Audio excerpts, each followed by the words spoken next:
On tonight's episode of the CHGO Cubs related podcast, the Cubs are swept in San Francisco. The offensive woes continue, and the Cubs head to Colorado. We'll talk about all of that and more on tonight's edition of the CHGO Cubs related podcast.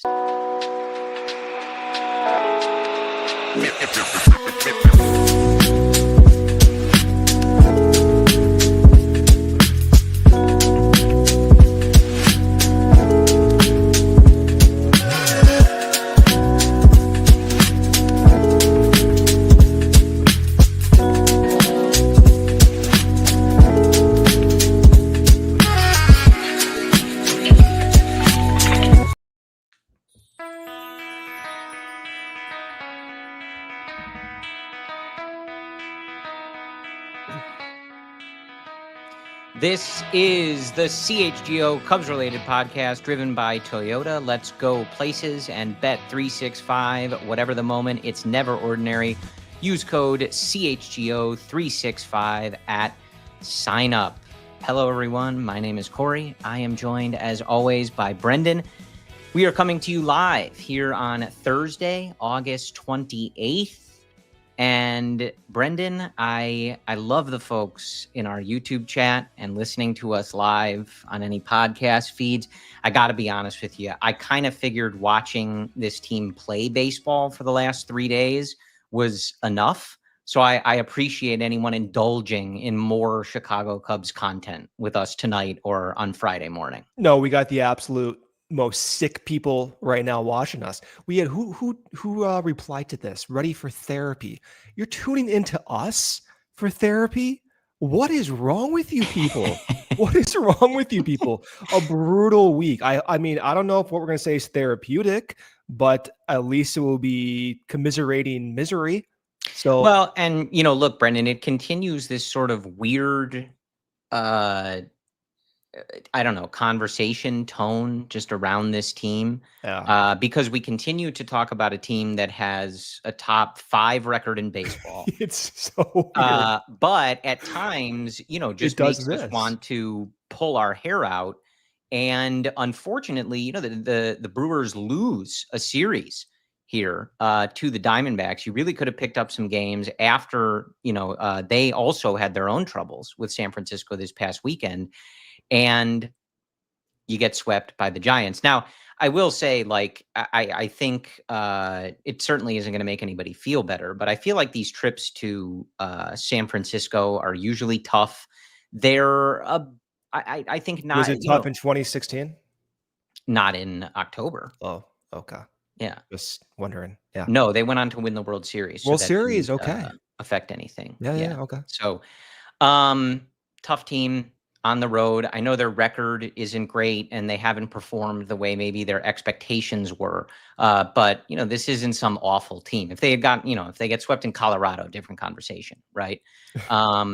Unfortunate, however, to, watch Justin Verlander pick up. I think they said it was his first win at home for the Giants. Yeah. Rafi Devers all of a sudden, right? Like unlocking what has been missing. That stuff gets frustrating. But all in all, just a very frustrating series. And you can kind of, Troy M in our chat, 1-5 against the Giants this year. That was obviously a rough series at Wrigley Field earlier this year. So a team that just gave the Cubs trouble for whatever reason.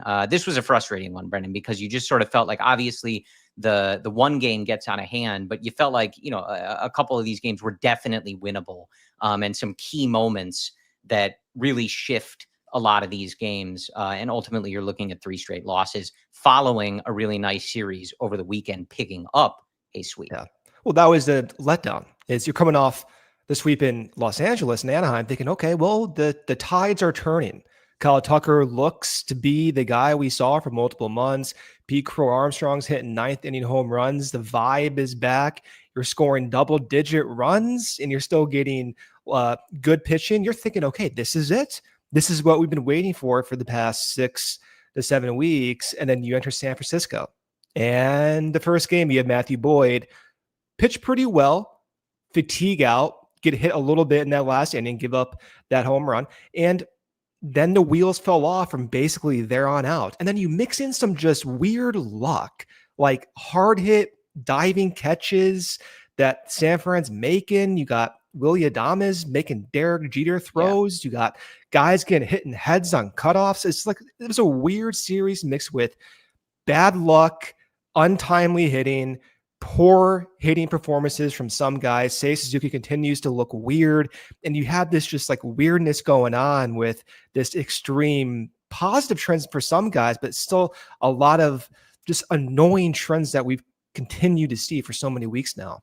Yeah. So we're going to talk about all of it. We'll talk about the offense. We'll talk about some of the starts we saw in this series. I think we're going to do a little bit of a deep dive on one Seiya Suzuki. Obviously one of the guys who has struggled results wise, and the Cubs need to turn around. So we'll dive into that. I would imagine part of that we'll talk about the lineup stuff, etc. I know that that's like a big thing, that Cubs Twitter is talking about. Although I got to tell you, Brendan, like Cubs Twitter, I don't know. Like on Thursday here, Brendan, like Owen Casey started, and Craig Counsell got ejected. I was kind of led to believe that those things guaranteed a victory, and I don't know. I mean, like I thought, since Craig Counsell gave away that last game in Milwaukee, we should be like 4.5 back. If Craig Counsell didn't start Tucker again in the last game in Milwaukee, we would be in such better shape right now. So I don't know. It's a little confusing. Yeah, but this was just one of those series, man. I mean, it felt like there were so many opportunities where you were watching. I mean, even today, with Nico early in the game, a very surprising play candidate for that. It really felt like basically half of this series was, this is a great situation. As long as they don't hit into a double play, this is going to be a great inning. Bang. Double play. How it goes sometimes. I don't know. But, look, the Cubs schedule does lighten up a bit here. They obviously head to Colorado. We talked about that. Then Atlanta, Washington, Atlanta again, Tampa, Pittsburgh, Cincy. So some beatable teams in there. And they do still hold a very significant lead on a wild card spot. And so the conversation continues, like frustrating series. Yeah. A frustrating team at times, but do want to continue to keep that perspective. Like this is one of the better teams in baseball, whether it feels like that on a daily basis. And each week we do this, it's not an exercise in trying to shrug off them playing poorly or shrug off potentially genuine concerns that you may have for certain parts of this team going forward and once they are in the playoffs. But I do continue to find it quite important to maintain that context. Like most of baseball is worse than them, and they will make the playoffs unless they just lose every game for the rest of the season. And I do feel confident that's not going to happen. I do see it in our YouTube chat. Does it make everyone feel better to watch Kyle Schwarber hit 4 home runs in a game tonight? Maybe future Cub, future Cub, former Cub, future Cub. You never know. But taking a step back, just to amplify your point, they're still nearly 20 games above 500, and they're not playing their best. I do think Twitter, social media, our podcasts, the chat we have, we're an echo chamber of the worst nightmare scenarios. And so although at times it feels really bad, in reality, it's not as bad as we're all kind of amplifying each other. If you were to put this team back in 2008, 2007, oh my God, we'd be ecstatic. We're looking at 92, 93 wins. We're looking at, like, unless a crazy disaster happens, likely playing a playoff series, I would have been ecstatic. So I do think it deserves proper context that the first few months was so encouraging, and we're thinking crazy thoughts. I'm thinking, oh my God, Pete Crow-Armstrong's going to hit 50 home runs. He's going to win the MVP. He's going to be a 10-win player. I'm thinking Seiya Suzuki's going to do the same thing. Then he has Kyle Tucker. Then he got Boyd. And he got, before Steele's injury. I'm thinking, oh my God, this is 2016 all over again. And it's been the ride down back to maybe some normalcy that we're all trying to deal with over here. Yeah, and I do think, again, the key is less so the sky is falling or, freaking out after a bad series or bad games or anything like that. And keeping that perspective of like, all right, this team is on track to make the playoffs. This is Yeah. overall a good season. But as we look forward here, what does this next month look like? And where do things need to change or evolve or revert back to how they were earlier in the year to have success in October? I think that's where the conversation steers. And I think too much of the conversation sort of neglects the like successful parts of this season. And again, it's not to shrug off. Like, I'm not sitting here telling you they played great baseball here in San Francisco or that I've been overjoyed watching this team for the last several weeks, right? But they're going to make the playoffs. Like, this is a solid season, probably, maybe could have been better in certain ways at certain times, but this is an exercise in how do they get this to the finish line and what do we need to see for this group that they have to be successful Yeah. in October. And I do echo our friend of the chat, EvoX73's note. He says on the positive side, didn't lose much ground on the Brewers. On the negative side, could be 4.5 out if you had picked up these last two games. That was kind of where my head was at. It was frustrating to finally see, especially at home, some cracks for the Brewers, blowing leads. McGill hitting the IL. They blew a lead the other night, fell behind early today, didn't come back, which like Quintana a few weeks got ago shelled. Yeah. felt it. I didn't know they were allowed to do that. Neither did I. And so for as dire as the division seemed, and maybe still seems, I guess, because you didn't pick up any ground, like it did feel like, man, if you could have just like gotten a couple of these hits with those bases loaded, like you would be back in a situation like, dude, if they were 4.5 out, you and I would be talking all kinds of stupid on this episode. Probably, maybe even 5.5 out, to be quite honest with you. Yeah. But one last bird's eye view before we get into the specifics. When you get into the playoffs, the way I think about this, and maybe you can interpret it as optimism or not, but in the playoffs, I want to go in with some confidence that our main guys have a good chance of performing. You get into a 3-game series, a 5-game series, a 7-game series, anything can happen. So what do I want to see happen over the next few weeks? Number one, Kyle Tucker. He's the anchor. Last week, Kyle Tucker's looked like the anchor. So I add a few points to my optimism. What else do I want to see? Well, I personally am worried about guys in the playoffs, the starting pitching staff being formidable. I need that confidence. Well, Shota Imanaga had a great start yet again against the Giants. Matthew Boyd continues to throw deep into games into the 6th inning and rack up strikeouts. Okay, well, Shota looks normal. Boyd continues to strike guys out and show depth. And Kyle Tucker continues to look like his former self, getting beyond that 6-week funk. Okay, check, check, check. At that point, then you allow for baseball to be stupid. You allow for someone like a Kike Hernandez to hit 5 home runs. You allow for someone like David Murphy to hit a home run every single game, right? And you look at the Cubs lineup, you can see several scenarios where one guy goes on a heater and it complements those anchors, the Kyle Tucker anchor and the starting pitching anchor. Should those 3 anchors go through the end of September, I'll feel pretty good. It's just being greedy that you want more anchors. I want the Seiya anchor. I want the Pete anchor. That's what I want to kind of, center myself on. Yeah. And we'll continue to talk about that. One more thing, and I like the point from Genway here in our YouTube chat. The other thing, kind of as we go through this last month or so, it's also seeding for these wild card series. That's another important one. And where losing some of these series to teams that you feel like you should be beating, or even not just losing the series, but like avoiding a sweep, picking up one game at least if you're not playing your best baseball, it is important. They've also done that now, the entire year. This is the first time that happened. Yes, right. I know some people on some of those graphics, they were counting that sweep in Tokyo. That does not count. That's not a sweep. That's like the spring training warm-up. Yeah, the Shohei Ohtani showcase that they made the Cubs participate in. 2 And cheated games, in, by the not a way. sweep. I don't count that. This was the first time they got swept. But Okay. it is a good point. Now, the caveat to that is like, do we want to play at Wrigley Field in the playoffs? I Yeah. don't know. They We can't can't hit I there, can't Brendan. use West Coast trips anymore, Corey. I know, Dodger but they can't Stadium, hit San there. Francisco. So I don't, I that part I'm not sure. And I wonder if like the pitchers and the hitters have differing. I'm sure everybody wants to play in front of their home fans. You don't want to go to a tough environment if it's San Diego or LA or, you know, whoever ends up in those wild card spots, the Mets, whatever.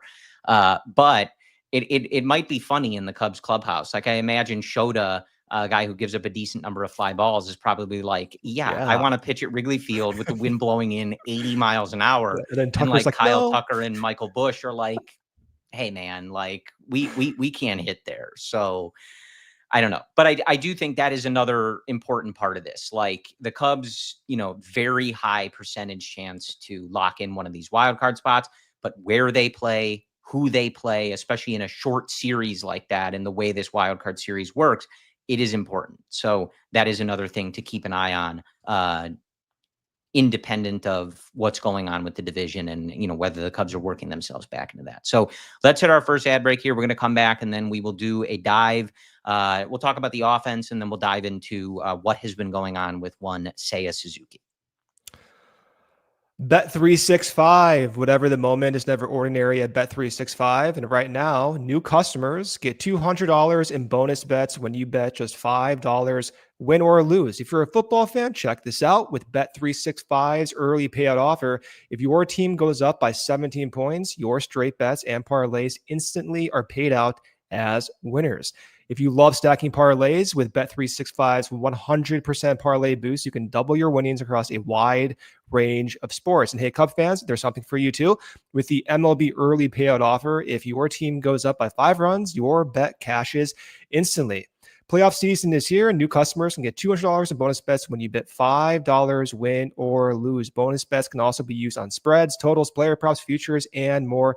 Whatever the moment, it's never ordinary at Bet365. Must be 21 or over. If you or someone you know has a gambling problem, crisis counseling and referral services can be accessed by calling 1-800-GAMBLER, in-app only. All right, let's be real for a second. The world is lacking some punch lately. The Cubs, for example, they used to be an offensive scoring machine, punching everyone out. And don't get me started on Soda. Soda used to have some kick and punch too. Now it's all this soft, easy fizz. But here's the thing. RC Cola is not a soft drink. It's a damn good cola. It's the original cola that does not fold under pressure. RC is an OG cola in a world of spineless soft drinks. No trends, no gimmicks, no glow up. RC has not changed its stripes since 1905 because it didn't need to. It's the same bold, crisp flavor it's always been. RC Cola takes a punch like in the thirst. Every time I see RC Cola, I instantly think of Chicago and hot dogs, by the way. So yeah, love seeing RC Cola. I was going to say, if you get to a friend's house and they have a bottle of RC Cola and a pizza that came in a bag with like a map of Italy on it, yeah, you know you're eating good. You're having a good night. Oh yeah. All right, Brendan, back with you. And I do see some chatter about it. I would have to, double check this number, but it sounds right. Cubs fan in the chat says 3.4 runs per game in the last 20. I looked really quickly on Baseball Reference. Cubs have played, I believe, 24 games in the month of August. 15 of those games, 3 runs or less. Not good. And we've talked about this before, and I think this will be a good segue into the Seiya discussion. Kyle Tucker looking a lot more like himself, driving the ball, hitting homers, of course, in that Anaheim series. Some doubles in this series, just looks more like himself. But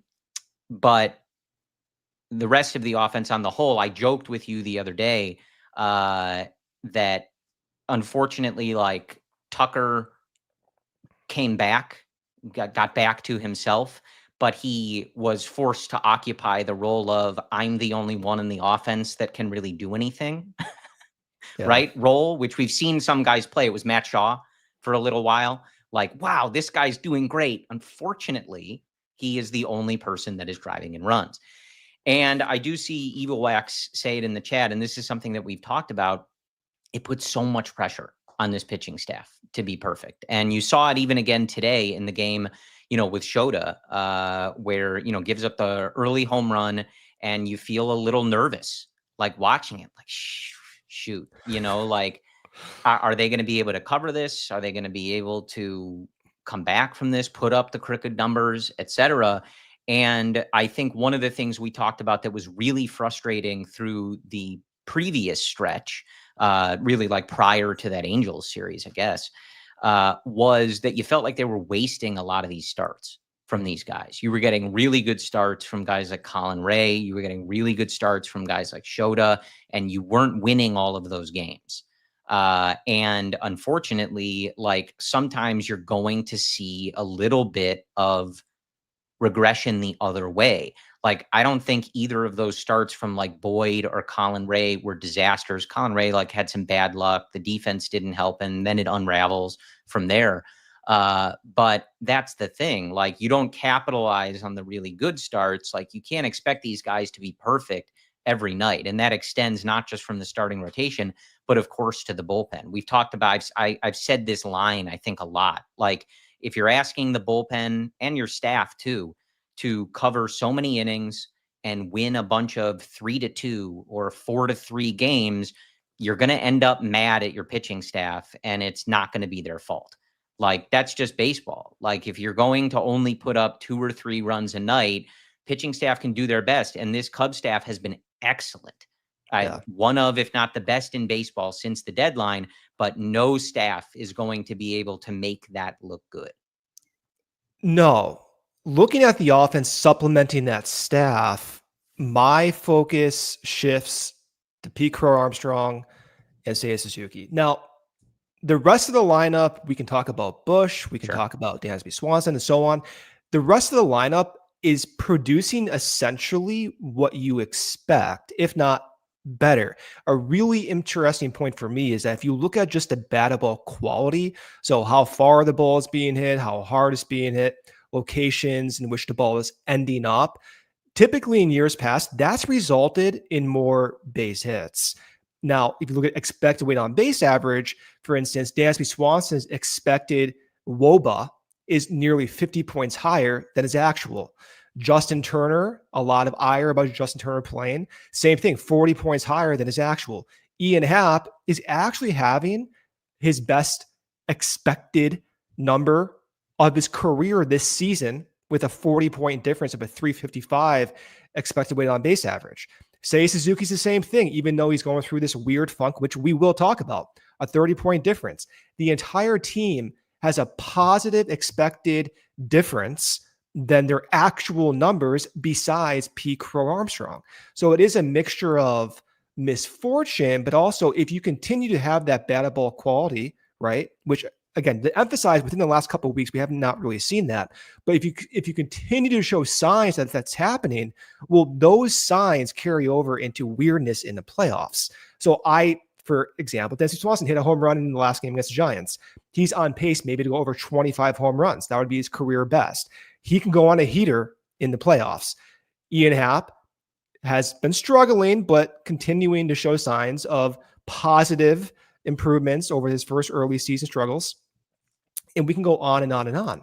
But where I don't have that confidence right now is looking at these elongated funks with someone like Seiya Suzuki. And I don't have the confidence in terms of projecting an actual number with Pete Crow-Armstrong because he does not have that track record, right? The other guys have that track record. So I do think when we talk about this offense, we can dial in on, okay, what are we seeing from Seiya and what are we seeing from Pete and how influential those two guys are in a playoff run in October? Yeah, I think one of the things, and we see this, in this series, like one of the things that does concern me as this team were to head into the playoffs was how they will fare dominant rotation. and multiple lefty starters. And we just see this. And I know folks get frustrated when they see the lineup. And, we will talk about Seiya, I promise. But, looking at some of the numbers against lefties, like there was a lot of consternation at Carson Kelly, Justin Turner being in the middle of the order against a lefty. Now, I'll tell you straight up, as someone who liked the signing and who has been pointing out for a while now that Turner has been one of the better hitters against lefties, kind of doing what they wanted him to do in that role. I am not going to lie to you guys and sit here and say that in August in a pennant race, I was looking forward to him hitting cleanup. Like that's not how I wanted this to go. But I think that that's a roster thing and not so much a Craig Counsell lineup thing, which I think a lot of the conversation. Well, folks are going to directs push it to. back on you because they look Sure. at Matt Shaw and they think, oh, Matt Shaw's turning the corner. Why Yeah. is he batting 8th and 9th? Yeah. I still have the same answer to that, and I'm not going to have a problem with it. I think that he is succeeding. He has gone through a ton of adjustments, and if they feel more comfortable kind of leaving him alone rather than having the attitude be, hey, man, you're the only one that's hitting right now. You got to go carry this burden and hit in the middle of the order and risk setting him back. And I'm not saying that that would happen, and I don't mean to imply that he couldn't handle that. But if they feel like this is the best thing for him, they finally have it working. I don't know that I would disagree with them that they want to prioritize that and not make these other guys not hitting and doing their job Matt Shaw's problem. Like, especially those double plays, like from Kelly or Turner on these various nights, like they got to elevate the ball. Like they need to be better situationally. And if they wanted to move Shaw up, fine. I'm just saying I'm comfortable deferring to them. It's finally working. Like I get that if their feeling was this is working. He's a 23-year-old. He's a big prospect for us. We're hoping he's our third baseman for the next 6+ years. I don't want to make the middle of the order slump his problem when you do have guys with track records. And I just want to read, like, these are some of the numbers, I believe, in the second half against lefties. So against lefties, Dansby Swanson is number 1 in WRC plus with a 223 WRC plus. Matt Shaw is next, 211. Nico Horner after that, 148. Justin Turner is the following at 114. Behind him, Kyle Tucker, 110. And then Carson Kelly here in the second half at 93. It gets bad from there. Seiya next, PCA next, Ian Happ next, and Michael Busch bringing up the rear with WRC plus that I can do on one hand, Brendan. 3 against lefties. So I do think like that's, that's part of it. Those are the guys that you'd want getting the most at bats. And, look, I'm just going to laugh if the suggestion here is like, well, they should move Dansby up or whatever. I mean, we spent the first 3 months of the season, people were going to run into traffic when they saw Dansby Swanson hitting in the top 5 of these lineups. So look, like I'm saying, I never wanted to be in a situation where Turner and Kelly were batting that high. And especially Kelly, like his stats are very much buoyed by a very strong start to the season. But this is sort of just how this roster is constructed. 2 of your better hitters from the beginning of the year and really overall on the season are very much neutralized by left-handed pitchers. PCA has been bad. Michael Busch has been unplayable against lefties. Like that's a pretty significant thing for the lineup to have to deal with. So look, I hear you, but right now the only guy that I would move up based on performance is Matt Shaw. And I understand why they might not want to do that. Lineup construction is the most overrated discussion we'll ever have. We're talking about guys getting 3 to 4 plate appearances. In reality, the top 4 guys are going to get your most plate appearances. When we start talking about the 5th guy versus the 7th guy, miss me with that. I don't even know how to talk about that. I hear you.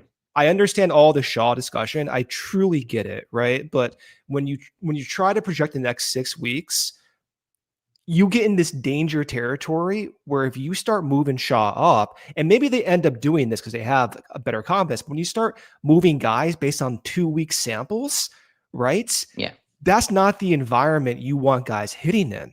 So it's also not the environment you want your manager making impulsive decisions, right? So I don't know. It's an overrated discussion, and in reality, like, the lineup needs to start hitting from top to bottom. I totally agree with you. I just wanted to bring it up because I see it as a topic of conversation, and I think specifically pointing out the lack of simplicity, even if you wanted to be shuffling stuff with the left-handed performance, I just think is a worthwhile discussion given, how much the team is talking about it. But I agree with you. Like, ultimately, unless Craig was putting Reese McGuire in the leadoff spot, right?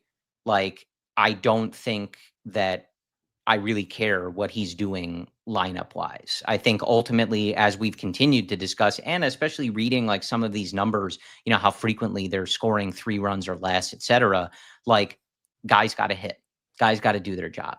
Like, and I bring up those double plays as specific instances. Like, you want guys putting in the ball in play. Adames made a really nice play on one of those double plays. Doesn't help that Justin Turner is as slow as humanly possible.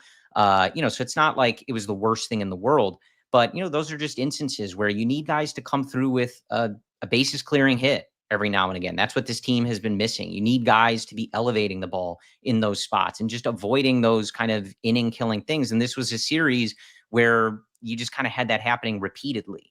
Double plays. You had that, Shaw getting doubled up, like they're making leaping catches and doubling guys off at second. It's just one of those series, man. But I agree with you. Like, ultimately, the 1 through 9 should not matter unless it's something insane that Craig is doing. And I don't think he's doing anything insane. Ultimately, the guys need to hit. Guys need People to do do their think job. it's insane. I mean, Yeah. they do. I understand it. But let's hit our ad break here. We'll continue the discussion, some discussion on Seiya Suzuki in particular. Yeah. So Toyota, at Toyota's national sales event, we've got a long lineup of vehicles for summer fun.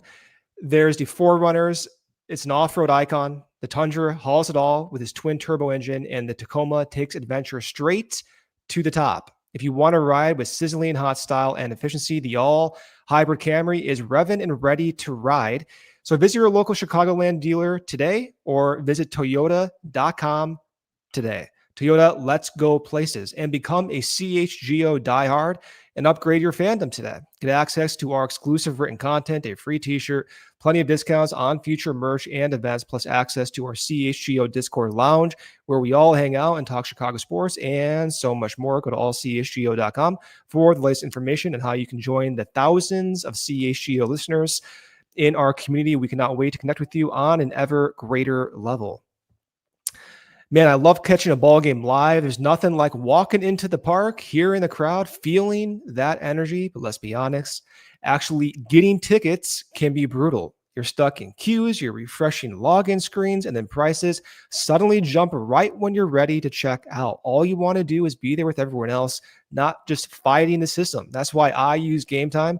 The Game Time app gives the advantage back to the fans. It's the hack for unlocking amazing tickets and experiences in just a few taps. It's super easy to use, and the Game Time guarantee means you'll always get 100% authentic tickets on time and at the best price. Plus, no hidden fees. What you see is what you pay. I just pulled it up for a Cubs game, and in seconds, I saw all these great seats at a price I felt pretty good about. I love the seat view feature as well, being able to see exactly what the field looks like from your section before you buy. So download the Game Time app, create an account, use code CHGO for $20 off your first purchase. Terms do apply. Again, create an account and redeem code CHGO for $20 off. Tap, ticket, go, download the Game Time app today. All right, folks. And just one more thing on becoming a CHGO diehard. It is almost Chicago Bears season, and CHGO has, bar none, the best Bears team in town. The CHGO Bears tailgate tier is live. This is a first of its kind offer for CHGO, and it's built for our most passionate Bears fans. Every tailgate tier diehard gets 2 Bears tailgate tickets every year, one for them and a Bring a Friend pass. They also get a free CHGO diehard shirt. All the usual diehard perks still apply: exclusive content, merch, event discounts, Discord access, and more. Pricing breakdown: new members $89.99 for year one. Current diehards can upgrade with a special pro-rated discount. And for anyone who signs up, all of our brand new Bears shirts are available to redeem for the free shirt, not just the one on the wonderful graphic that you just saw. Best Bears team in town. Should be a fun season coming up. And if you are a Chicago Bears fan, I encourage you to check all of that out. Tailgates are a lot of fun, and their Bears coverage is second to none in this city. All right, Brendan, back to the Chicago Cubs. Yeah, I see a lot of discussion in the chat. I do want to get to Seiya. I thinking in my head, again, very evil wax heavy episode tonight. But he's wondering if not having a consistent leadoff hitter would at least help this team. I don't know. Truthfully, like when he was going right, I always liked Ian Happ as the leadoff hitter for this team, especially against lefties, or excuse me, especially against righties. And I guess I can see it. But that's sort of the thing. Like Happ struggled. He was also hurt. And Craig was trying to figure out what the best thing to do was. I know Michael Busch hasn't been great overall since moving into that spot. I think it was a fine experiment, but I do think against lefties, I like seeing Nico in there. And if he was going right, I like Happ in there. I think he just has a good eye, and his on base tendencies, I think, are really well suited for the leadoff spot. But yeah, it's certainly fair to wonder aloud. And I do think, Brendan, I agree with you. You and I have talked about, lineup and the discussion and how much that really matters a lot over the years. And you and I are very aligned on that. I do think I understand why, fans of the team watching every day, they start to ask the question of, man, it does seem like we see a lot of different things happening all the time, and wonder maybe if some consistency in certain spots would help or be better. But it's a delicate balance. Kyle Tucker is the perfect example. So what if you move Kyle Tucker back 7th or 8th after that brief spell against the Brewers? Well, those home runs aren't as impactful. Getting the pitcher out, working those pitch counts out, don't become as impactful. So you risk the overall sequencing not being aligned. You risk the craziness we're talking about. In my view, it would be crazy to bat your best hitter anywhere under than the top 5. You're just not doing yourself favors.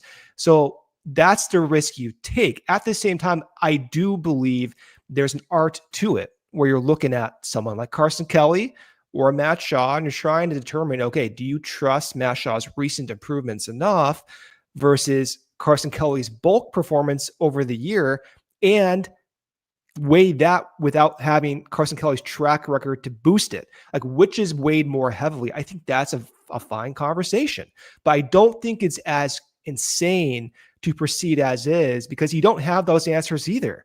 If you bat Shaw 6 and Carson Kelly 8th, whatever, it doesn't matter. You can't have an obvious conviction either way, in my opinion, with these numbers. Yeah, I hear you. Guys need to hit. So let's talk about one of the things that I do think really keys their turnaround or just getting this offense going. And I think one of them is Seiya Suzuki, and getting him going, and especially getting him slugging. So some numbers for Seiya. Last 30 games, 99 at bats, a 192 batting average, 344 on base, 253 slug. Last 15 games, 47 at bats, 191 average, 350 on base, 213 slug. Last 7 games, 24 at bats, 167 average, 323 on base, 167 slug. Last 30 games, Brendan, 1 home run. Look, when this team was running right, that is not what these numbers look like. And I certainly don't think that any of this is a coincidence. This is a guy that has 27 home runs on the season, one of them in his last 30 games. I mean, at certain points in this season, Brendan, we were wondering if Seiya was going to hit 40 home runs at the pace that he was on, and it has come to an absolute crawl. And I think that's another area that really gets tricky for Craig, because Seiya's been this guy for this team for a couple seasons now and was certainly one of the drivers in this offense. Kyle Tucker at the beginning of the year, and hopefully he's returning to that form, was that consistent superstar top level performance that you were getting every day. And we talked about it so much, how nice it was to have Seiya Suzuki putting up a high 8s OPS or a low 9s OPS and hitting so many homers the way that he was, and having that be a complementary performance to someone performing at an even greater level in Kyle Tucker. Now you have sort of the opposite, right? For that stretch, Kyle Tucker was mired in a slump himself, and Seiya Suzuki is stuck in this spot, even below that, and has not shown the signs to get out. So we know that throughout his career, he's been a streaky hitter. He's one of those guys. I think it was just a couple weeks ago, I had mentioned to you that sometimes he, not exactly, but reminds me of Soriano in a sense, only in the sense that there were those periods where it was like, man, the ball looks like a beach ball to him. You can put any pitcher out there, whatever, he's hitting 2 home runs tonight. It just feels like that. Then there's other times where it's like, does this guy need glasses? Are his eyes closed up there? Like, is he guessing at the pitches? Is he being told the wrong pitch? Because it just looks completely off from a visual standpoint. So we knew that. That being said, Seiya getting it going and getting back to that threat of, that top 3 in the order for this team to go along with Kyle Tucker and whoever is the leadoff hitter on that given day is a massively important thing to where this season goes, not just for the next month, but into the playoffs. Seiya's an enigma. I'm trying to balance the times he looks really bad and lost versus the batted ball quality that he's shown recently, which is crazy to even say, but he has shown batted ball quality. But when he's not having those strong batted balls, it looks awful. I mean, he looks like he's just not seeing the pitch whatsoever. So when we look at, okay, is he chasing more? Is he just flailing away? Is he swinging less? What is actually going on? Well, and before you dive into it, Brendan, let's go ahead and why don't we just take the temp on Seiya Suzuki? Our Taking the Temp segment is brought to you by your trusted local experts at Four Seasons Heating, Air Conditioning, Plumbing, and Electric. Visit fourseasonsheatingcooling.com for all their special offers and money-saving coupons. That's fourseasonsheatingcooling.com, and we will take the temp on one Seiya Suzuki. Seiya Suzuki's, I don't like using expected WOBA because I know people roll their eyes at it. Even I do as well. But it does David Bodie, expected WOBA legend. That's right. David Bodie, legend right there. But it does give you an idea of what's actually going on. You take pieces of information from every single area. In August, it's over 100 or 400. So when he's hitting the ball, the quality looks okay. It's that he's not doing it as often as you would like. And that's where I think we center on. So if you look at just his overall swing decisions, let's look at what he's doing. On the left, you see Seiya Suzuki's swing percentage at pitches outside the zone, or otherwise called chase rate, on an every 20 chance basis. And you can see at the start of July, it starts to go really down. That's a good thing, right? You're thinking, okay, he's chasing less. That should translate to more walks. Well, number one, it hasn't. And number two, it's not just him chasing less. In fact, his overall swing rate, even with pitches inside the strike zone, is going down even further. If you look to the right graph, at the start of August, his overall zone swing rate was around 60% in a 20 chance basis. Recently, in his last 20 chance basis, it's under 50%. That is a crazy number. Just to put that into context, during Pete Crow-Armstrong's heater in May, his zone or his chase rate was over 50%. Pete was chasing more than Seiya swinging at pitches inside the zone this month. Now, you align this with what Dustin Kelly's talking about when he was discussing Seiya Suzuki's recent funk. And Dustin Kelly described Seiya, just to paraphrase, as in between pitches, meaning he's not seeing pitches well, and you can see it. He's flinching at balls like down the middle. So he thinks breaking ball inside. He's not turning away from fastballs up and in. He's taking a slider down low. And then at times, 0-2, strikeout, 3-pitch at bat. That happens a lot more often recently than what we've seen.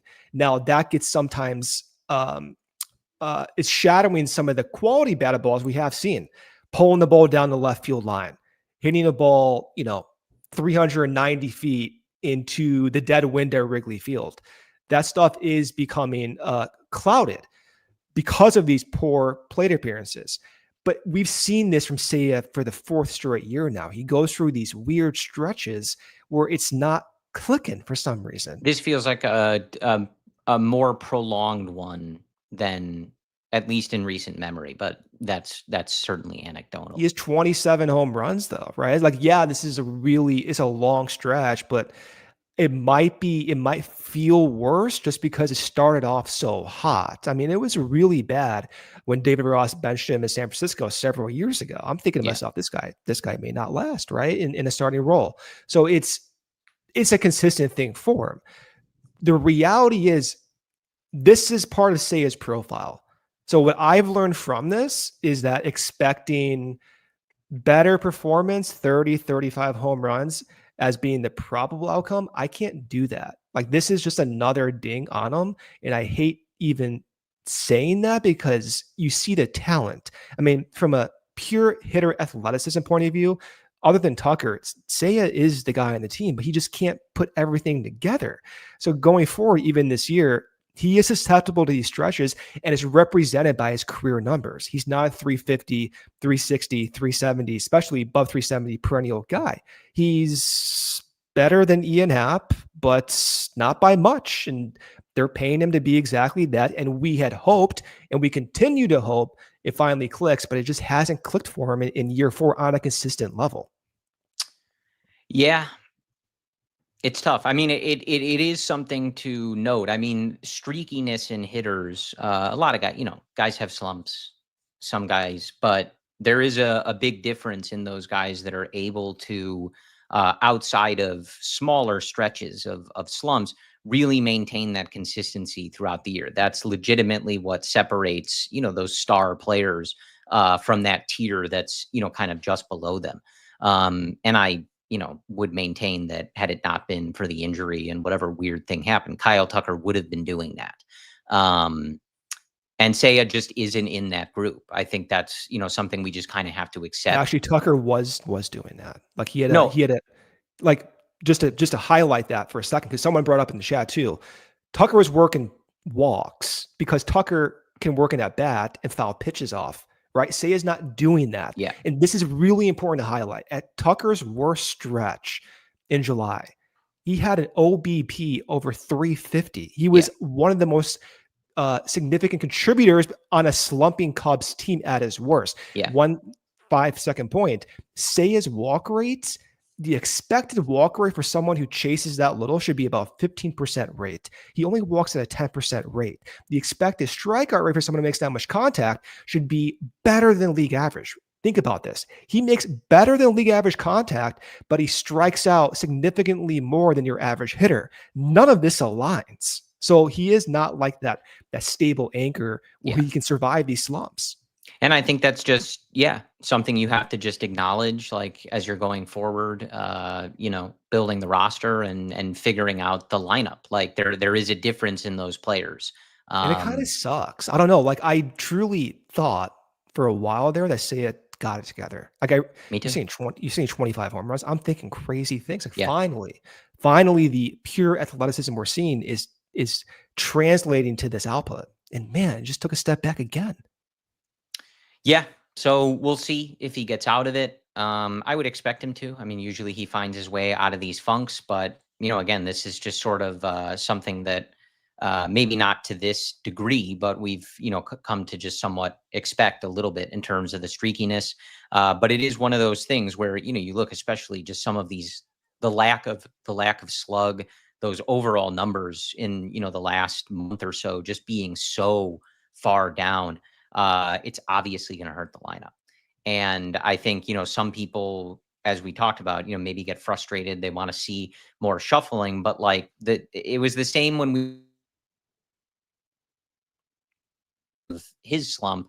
Like if these guys don't get right and drive the lineup, and now it's true for Seiya, like I'm not saying none of this matters, but like they need Seiya to be a slugging middle top of the order threat. Like the Has this plan. changed? Has this changed your outlook at all, just from the Cubs offense to say his future? This No, recent but funk? I think it does highlight a point you made earlier, that I think the concern heading into the playoffs, and I mean, I suppose this is true for a lot of teams, but I think especially this group, it does feel like one where it's like, man, we have to like really cross our fingers. We get when they go into October, that we get the good version of this, because they have shown. It does make me a little nervous, in their ability to grind out wins and runs when they're not going right. And it's a very difficult thing for any offense to do. But I think this recent stretch and so many low scoring outputs, it does put up sort of a warning of like, man, if they're not going right, are they going to be able to manufacture runs, scratch across runs, and be able to beat good pitching if they are not at their best, at their peak, Yeah, this does change things for me. Like, how can it not?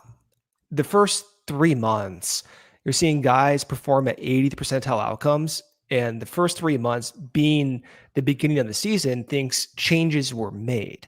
I'm looking at Seiya's, again, 35, 40 home run pace.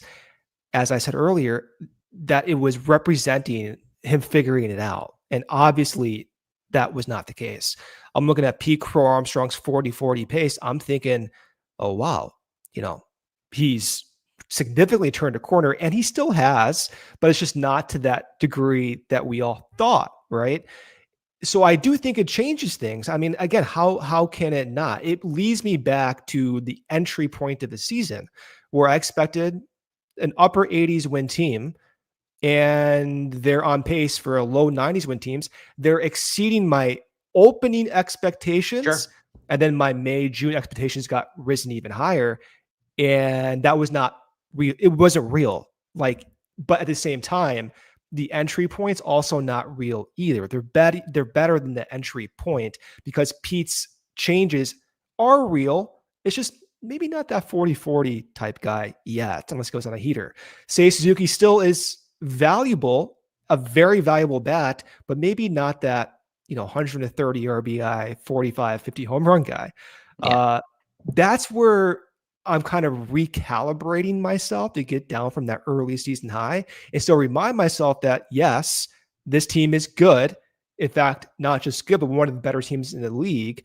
But their profile really never was like juggernaut 100 win team. It was always kind of likely going to fall back just a little bit. And the fallback actually might be better than what my initial expectation was. I think that's fair. Yeah.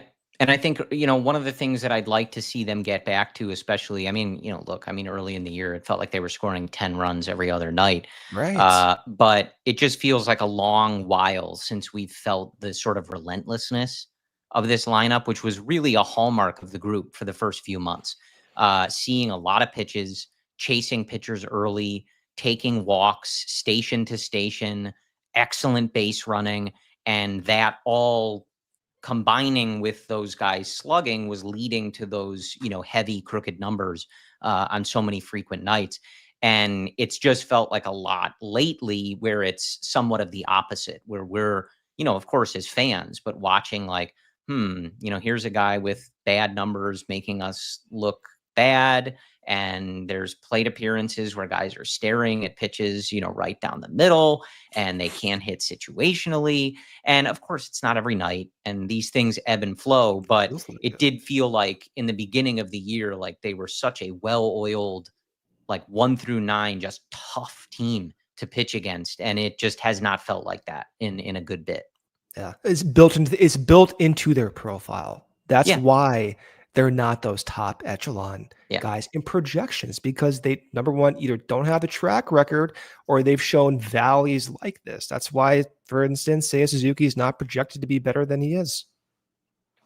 So, all right, 5 minutes left. I feel like we set the expectation. So I don't think that this should come across as a negative conversation. Because again, setting the expectation, like this team's going to make the playoffs.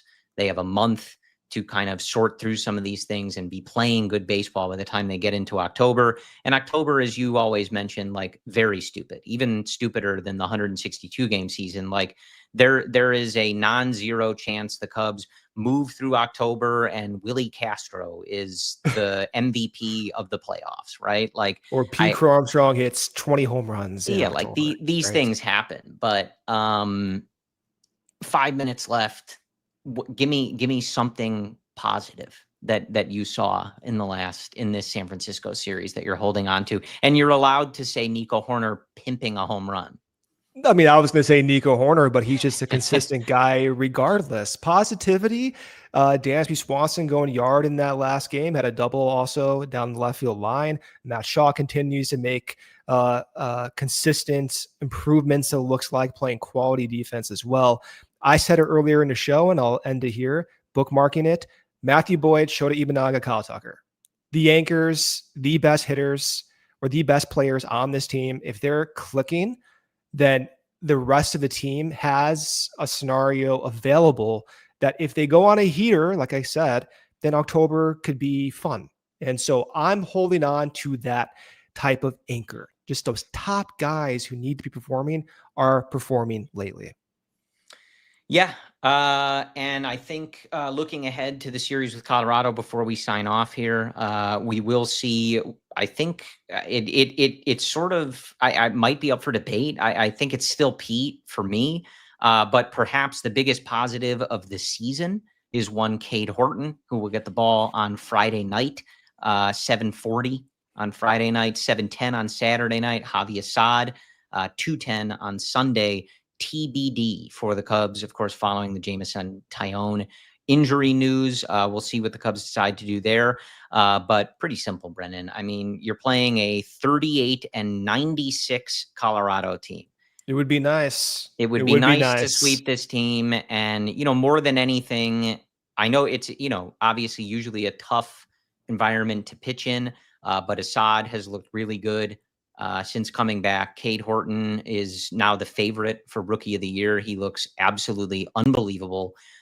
Score some runs for your pitchers. Give your pitchers a little space. Let them give up a stupid Coors Field home run and not feel like the game is lost because they gave up 2 or 3 runs. Score some runs for your pitchers. I'm begging, literally begging. Like, put up some 6 spots, some 8 spots. Like, give me some crooked numbers. Just make me feel good. I woke up after that sweep against the Angels. Everything was just brighter in my life. Everything was healthier. I felt great. I want that moment again. I want that hope. I want that ease of going throughout my day, knowing the Cubs are looking good. Yes. So all told, as we wrap up here, the Cubs are 76-58, 6.5 behind the Brewers. They currently sit as the top seed in the NL wildcard. They have a 3.5 game cushion on the Mets, who hold the last spot. And then the Reds are 4.5 out. So a pretty safe lead for the Cubs. I will knock on wood. I'm not stupid. I've been here before, but we all have. They're going to make the playoffs. So good team, good season, frustrating at times, especially recently, but a good bit of baseball left, and try to get yourself in a good position for October. Maybe we continue to see a little more cracks in the Brewers start to show. You chip away there. I don't know. But either way, get yourself ready. You're going to be playing October baseball. Try to be in a good spot when you get there. It starts with Cade Horton in Colorado. And please, whoever is in the lineup, however Craig draws it up, please just score him some runs. Get him some run support. Give him a cushion and go win some games against a horrific baseball team. They should bat Dansby Swanson cleanup. Lead off. All right. Brendan and I will be back with you next week. We appreciate the support. Don't forget to tune in to Luke and the boys throughout the rest of the week. We appreciate you. Enjoy the holiday weekend if you have it off. We'll be back with you next week. And as always, go Cubs. We all silly like the mayor.